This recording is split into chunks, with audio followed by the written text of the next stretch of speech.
बिस्मिल्लाहिर्रहमानिर्रहीम। अस्सलामु अलैकुम प्यारे बच्चों, हमें थर्ड प्राइमरी का उर्दू पढ़ना है। प्यारे बच्चों, हमारा टॉपिक जो था रक्षाबंधन, उसके क्वेश्चन आंसर्स हमने किए हैं। अब क्वेश्चन नंबर 3 करना है। क्वेश्चन नंबर 3 है, लफ्ज के साथ दार लगाइए। यहाँ पर मिसाल दिया है, मिसाल चमक, फिर दार अलग लिखा है, इसके साथ चमकदार मिला। यहाँ पर कुछ और अल्फाज दिए गए हैं, इनके साथ दार लगाना है, जैसे रंगदार, दुकानदार, मजेदार, शानदार, खुशबूदार। प्यारे बच्चों, हमने इनको दार लगा के कॉपी पर नोट किया है। यहाँ पर एक है रंग प्लस दार, यानी अलग अलग लिखा है, इसको मिलाकर लिखना है रंगदार। इसी तरह दूसरा है दुकानदार, इसको मिलाकर लिखना है दुकानदार।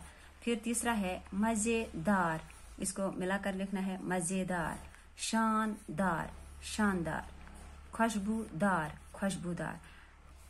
प्यारे बच्चों, आज इन अल्फाजों के साथ हमने दार लगाया, तो कुछ अल्फाज यहाँ पर हमने बयान किए। और मजीद जानने की आप खुद भी कोशिश कीजिए और अपनी नोटबुक पर उठाइए और इसको सही तरीके से ज़हनीशीन कीजिए।